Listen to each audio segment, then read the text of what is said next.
안녕하십니까. MD 미션 스쿨의 조대열 목사입니다.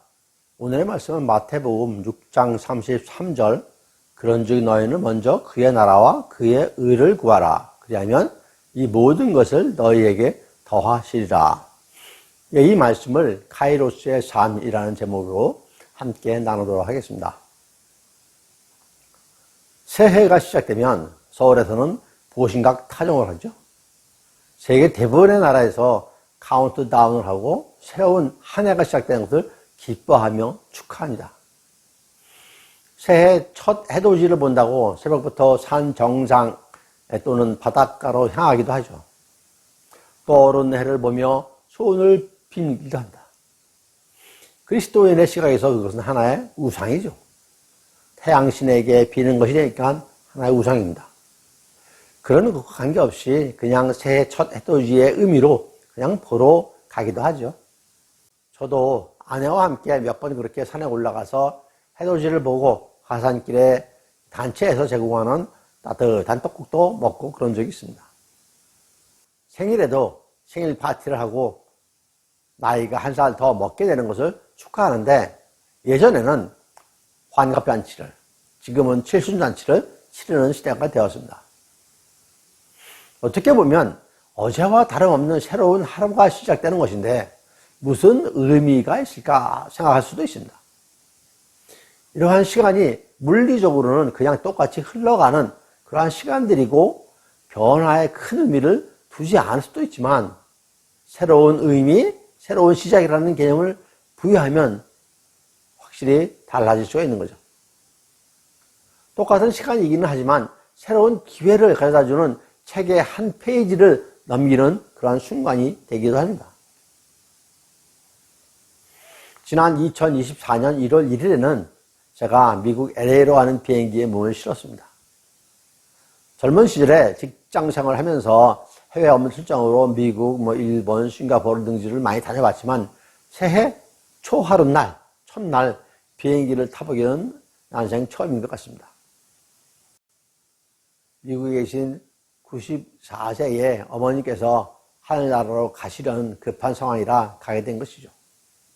미국에 도착해서 3일간 어머니를 뵙고 난 후에 어머니는 밤에 주무시다가 새벽에 소천을 하셨습니다. 어머님이 미국에 가셔서 자주 뵙지를 못했기에 이 3일은 저에게 아주 큰 다른 의미의 그 시간들이었습니다.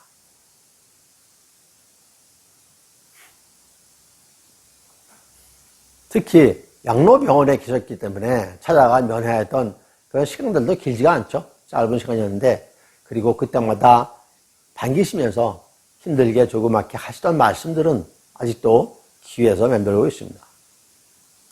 시간이라는 개념이 헬라어로는 크로노스하고 카이로스가 있습니다.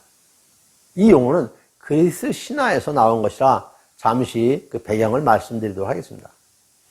그리스 신화에서 크로노스는 제우스의 아버지입니다. 그리고 카이로스는 제우스의 아들로 등장을 합니다. 크로노스는 그리스 신화에 나오는 티탄의 12신 중에서 막내로 어머니 가이아를 도와 아버지 우라노스를 제거하고 왕위에 오르게 됩니다. 하지만 크로노스는 자신의 아들들도 똑같이 자기에게 반란을 일으킬 것이라는 그런 그 저주의 말을 듣고 자식들을 태어나는 족족 먹어 삼키는데 이 아내인 그 레아는 자신의 아기 제우스가 태어날 때 갓난아기 대신에 그 돌을 강보에 싸서 크로노스에게 줘서 제우스가 살아날 수 있는 그런 기회가 됐던 것입니다.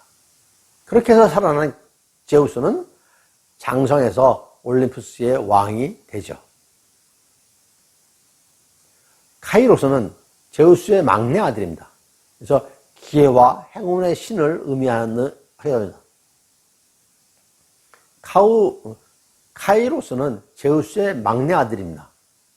그 의미는 기회와 행운의 신이라는 의미를 갖고 있습니다. 신화에 등장하는 카이로스의 외모는 매우 특이합니다. 앞머리는 길고 많은데 뒷머리는 대머리입니다.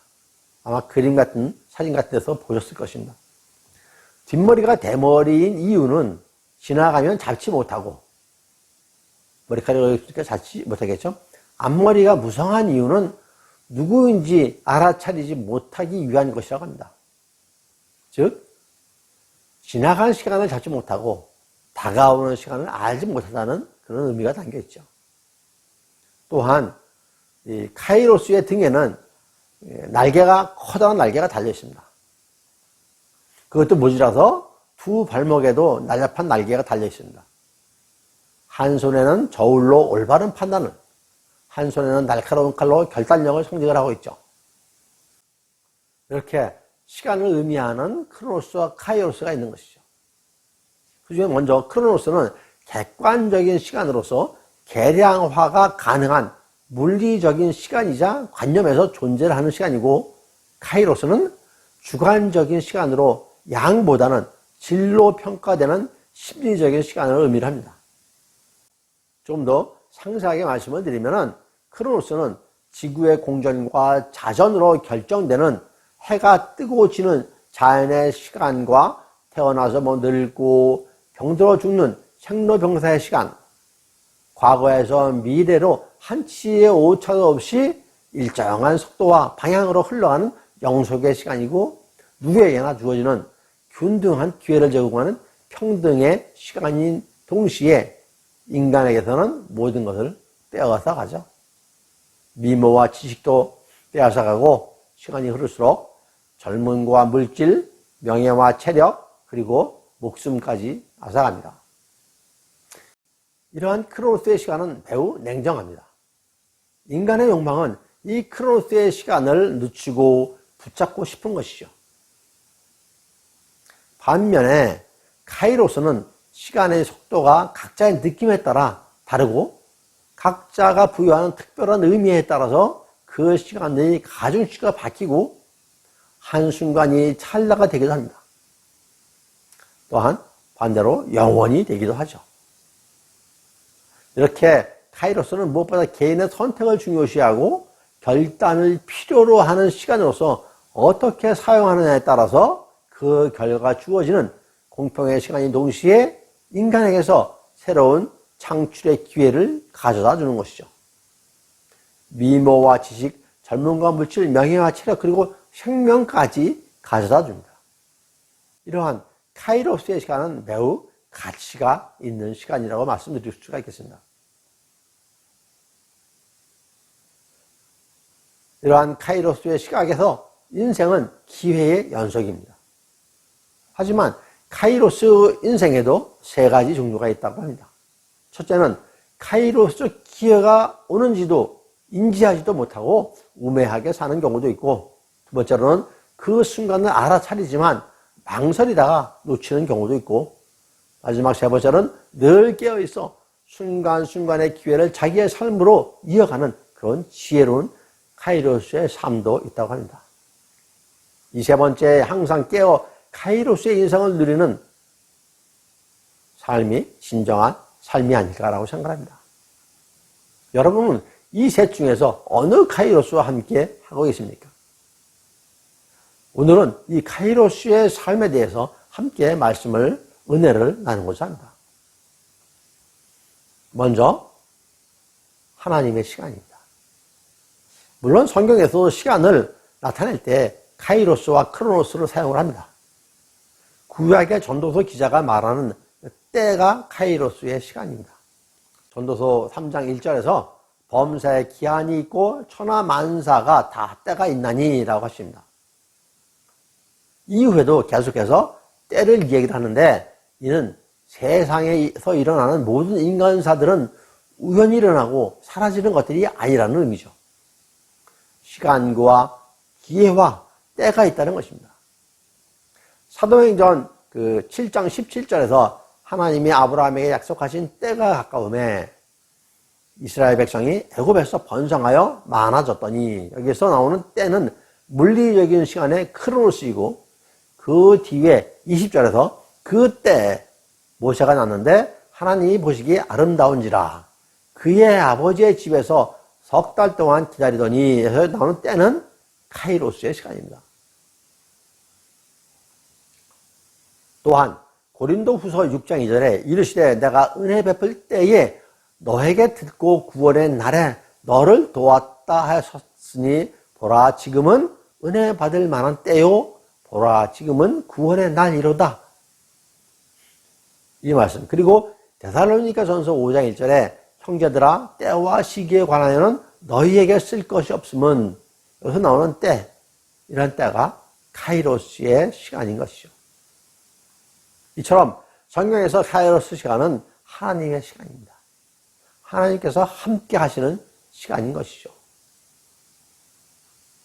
예배드리고 기도하는 시간이 카이로스의 시간이고 하나님의 시간입니다. 믿음의 공동체와 믿음의 식구들과 함께 은혜를 나누는 시간이 하나님의 시간입니다. 그런데 우리는 가끔 하나님의 그 카이로스 시간에 세상적인 크로노스의 시간을 섞어버리기도 하죠. 믿음의 자녀들이 만나서 거룩한 시간, 은혜의 시간이 되어야 되는데 세상 사람들과 똑같이 아니 어떤 경우에는 세상 사람보다 더한 그런 크로노스의 시간을 만들고 있죠. 그래서 우리는 항상 깨어 있어야 합니다. 깨어 있어서 하나님을 만나는 것을 깨어서 하나님의 음성을 듣는 것을 놓치지 말아야 하는 것이죠. 여러분, 하나님의 시간, 하나님께서 임재하시는 카이로스의 시간은 거룩한 시간입니다. 그 시간은 구별되어야 한다. 사도행전 1장 8절 앞부분에서 성령이 너희에게 임하시면 하였습니다. 가정법인 만약 임하시면이 아니고 카이로스에 임하실 때인 것이죠. 영어 성경에서는 이 구절을 When the Holy Spirit comes on you 라고 번역을 했습니다. 이러한 때가 카이로스의 시간인 것이죠. 여러분, 믿음의 자녀들의 시간은 세상적인 크로스의 시간이 아니라 하나님과 함께하는 시간, 즉 카이로스의 시간이어야 합니다. 우리가 세상 속에서 사는 시간들이 내 생각, 내 뜻, 내 의지로 사는 시간이 아니라 주님과 함께하는 시간들, 주님의 인도함을 받는 삶이라면 우리의 시간은 분명히 카이로스의 시간들일 것입니다. 성령님께서 내 안에 임재하시어 나와 함께하는 시간인 것입니다. 믿음의 자녀이신 여러분 모두가 하나님의 시간을 거룩하게 보내는 여러분 모두가 되시기를 간절히 축원드립니다. 두 번째로는 하나님의 공간입니다. 하나님의 공간이라고 하면 생각나는 것이 무엇일까요? 지성소가 있죠. 지성소는 지극히 거룩한 곳이라는 뜻으로 성소를 히브리어로 거룩한 것이라는 뜻의 코데시라고 합니다.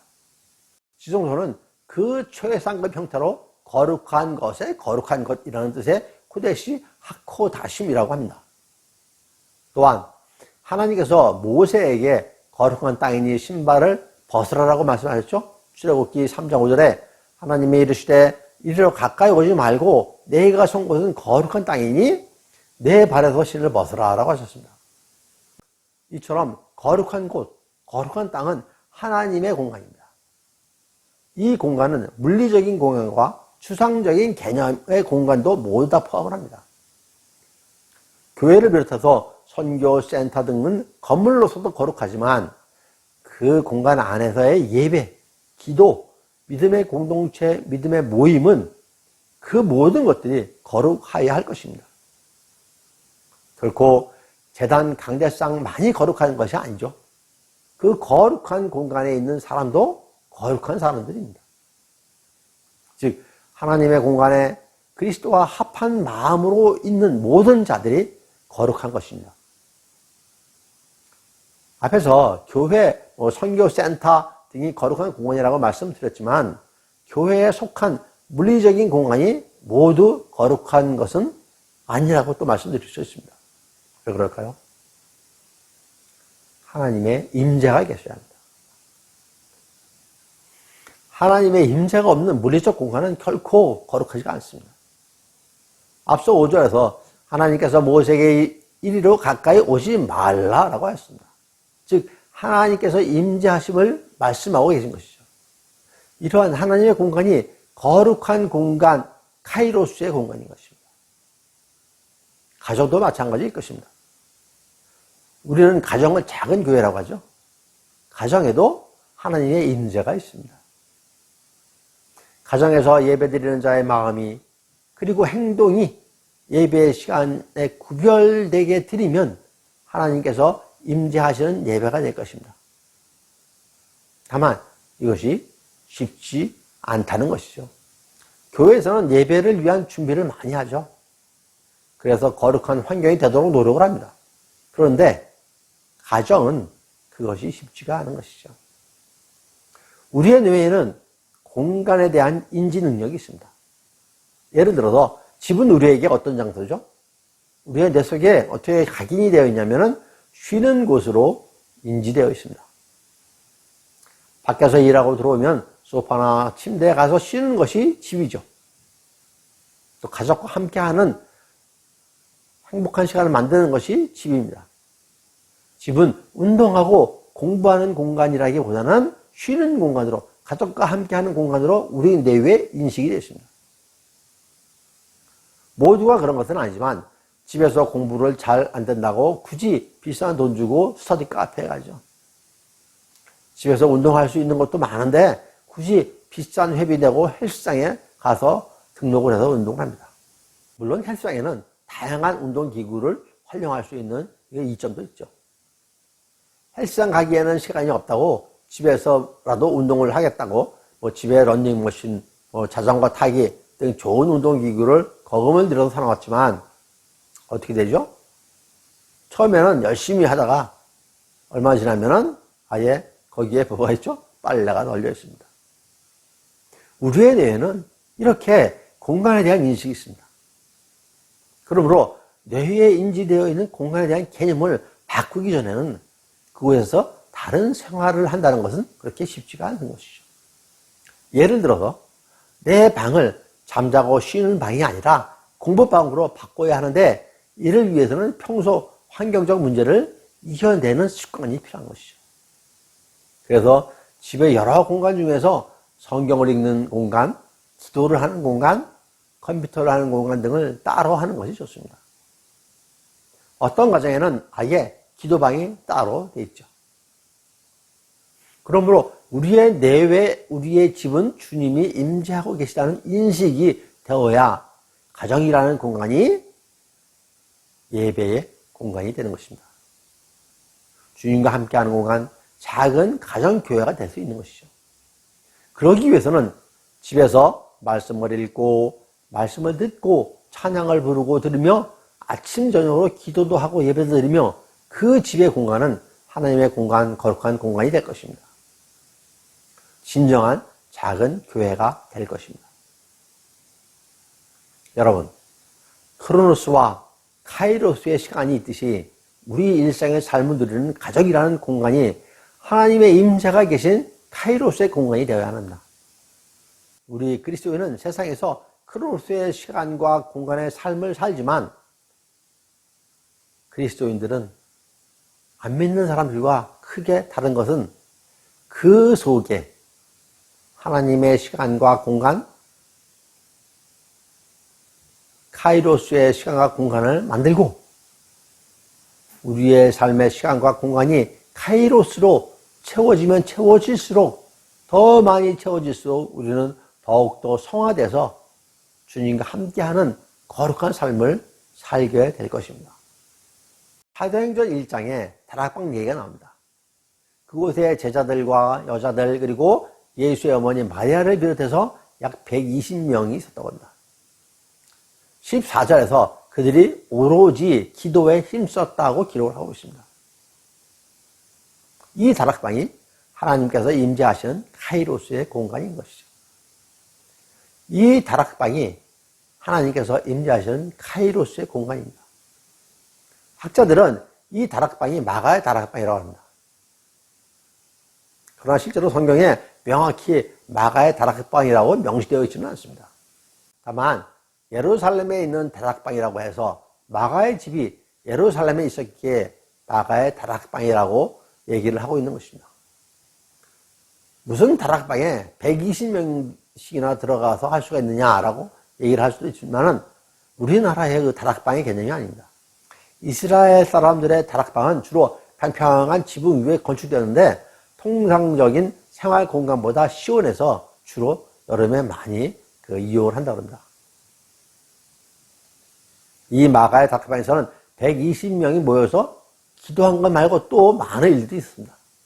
누가복음 22장 10절과 12절에 이르시되 보라 너희가 성내로 들어가면 물 한 동이를 가지고 가는 사람을 만나리니 그가 들어가는 집으로 따라 들어가서 그 집 주인에게 이르되 선생님이 내게 하는 말씀이 내가 내 제자들과 함께 유월절을 먹을 객실이 어디 있느냐 하시더라 하라. 그리하면 그가 자리를 마련한 큰 다락방을 보이리니 거기서 준비하라 하시니 말씀이 있습니다.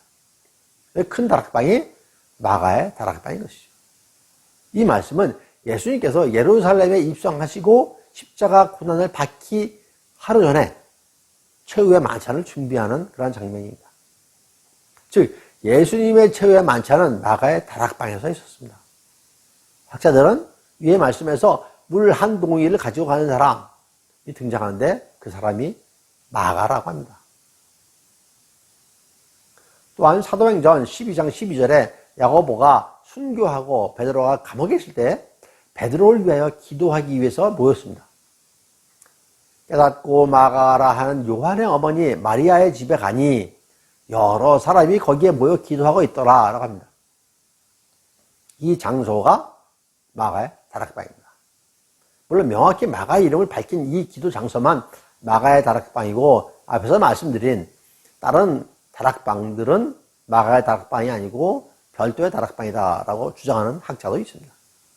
하지만 어떻든 간에 하나님의 임재가 있는 다락방인 것만은 분명하죠. 카이로스의 공간인 것은 분명합니다. 마가의 다락방과 같이 주님께서 임재하시는 곳, 성령님의 임재가 있는 곳은 하나님의 공간이며 카이로스의 공간입니다. 여러분 가정에 예배 드리고 기도하는 공간도 하나님께서 임재하시는 카이로스의 공간인 것입니다.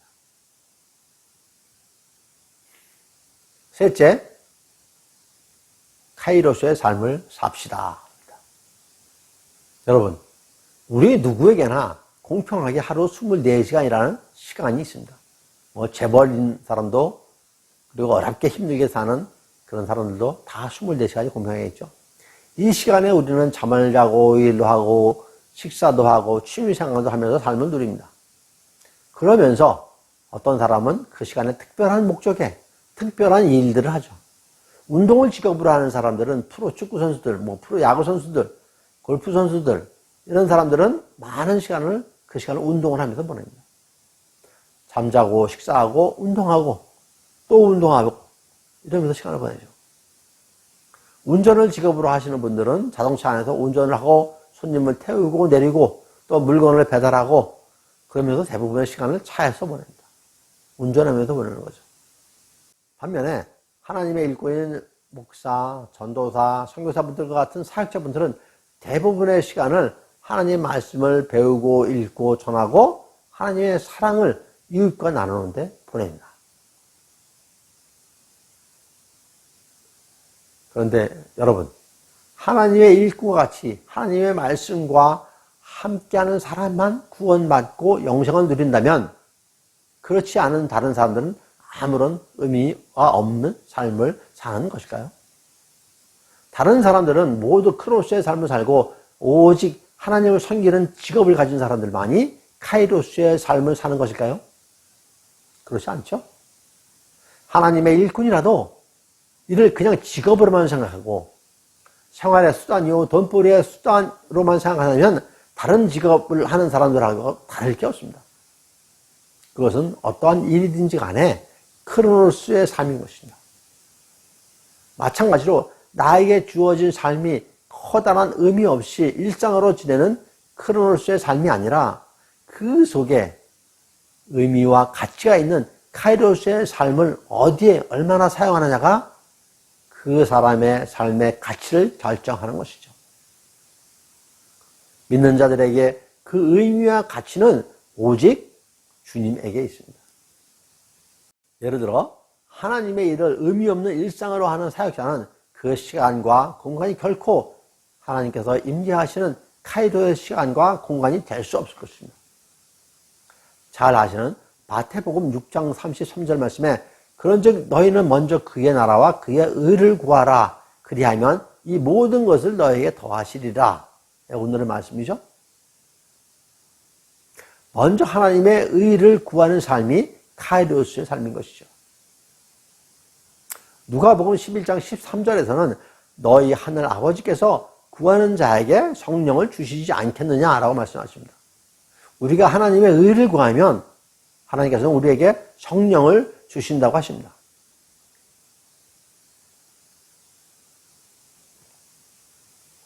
여러분, 내가 무슨 일을 하고 있느냐보다 더 중요한 것은 그 속에 성령님의 임재가 계시냐 안 계시냐입니다. 하나님의 인도하심과 그 인도하심에 내가 온전히 순종하느냐가 무엇보다 중요한 것이죠. 하나님은 우선순위로 두는, 예수 그리스도를 우선순위로 두는 삶이 카이로스의 삶인 것입니다. 저와 여러분 모든 분들이 하나님과 이렇게 동행하면서 사시는 그런 카이로스의 삶을 사시는 여러분 모두가 되시기를 간절히 축원드립니다. 네, 감사합니다. MD 미션스쿨의 조우래을 목사였습니다.